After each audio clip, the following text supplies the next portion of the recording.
Hello students, good evening. देखिए, आप लोगों के लिए एक बहुत ही मजेदार टॉपिक है जो कि आपके सामने डिस्प्लेड किया गया है।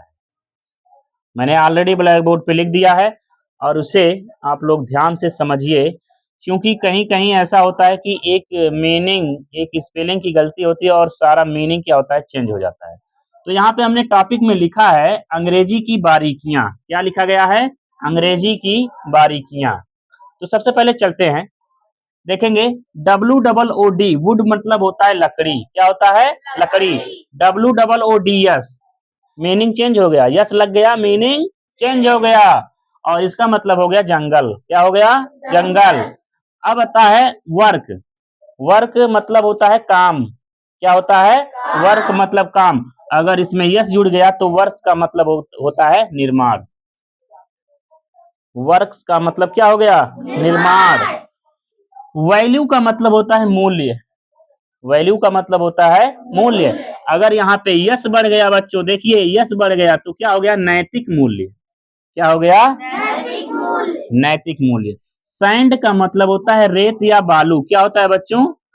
रेत या बालू।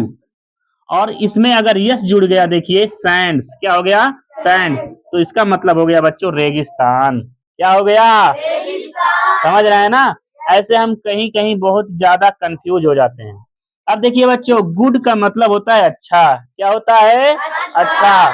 और यहाँ पे गुड्स यानी यस लग गया तो उसका मतलब हो गया सामान या माल। सामान या माल। समझ में आई बात? अब देखिए बच्चों, एज का मतलब होता है उम्र। क्या होता है? उम्र।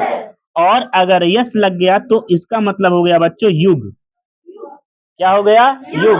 जैसे चल रहा है कलयुग, सतयुग, त्रेता युग, द्वापर युग। युग बदल जाता है यानी युग हो जाता है इसका यस बढ़ जाने से। समझ में आ रही है बात ना? इसीलिए बच्चों कहा गया मतलब अंग्रेजी की बारीकियों को समझिए।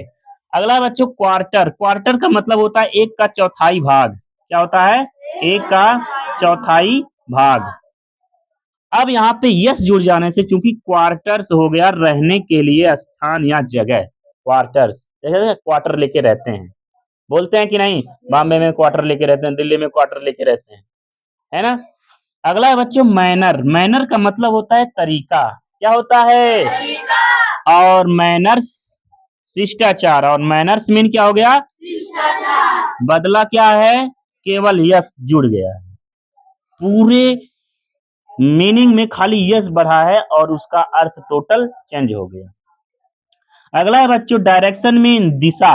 डायरेक्शन मीन दिशा। और डायरेक्शंस मीन दिशा निर्देश। क्या होता है? दिशा निर्देश।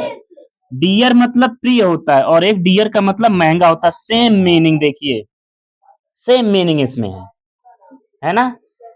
तो ये है ना इंटरेस्टिंग। अगला है एयर। एयर मतलब होता है हवा। क्या होता है? हवा। और एक एयर्स यानी यस बढ़ गया तो बच्चे हो जाएगा अफवाहें। क्या हो जाएगा? अफवाह या अफवाहें। अगला है बच्चों वॉच मतलब घड़ी भी होता है सेम स्पेलिंग के साथ, और वॉच मतलब देखना भी होता है सेम स्पेलिंग के साथ। तो बच्चों आई होप कि ये बातें आपको समझ में आई होंगी और आपके लिए बहुत ही उपयोगी होगा अंग्रेजी के ग्रामर में सेंटेंस लगाने के लिए और मीनिंग याद करने के लिए। अंडरस्टैंड? Okay, thank you.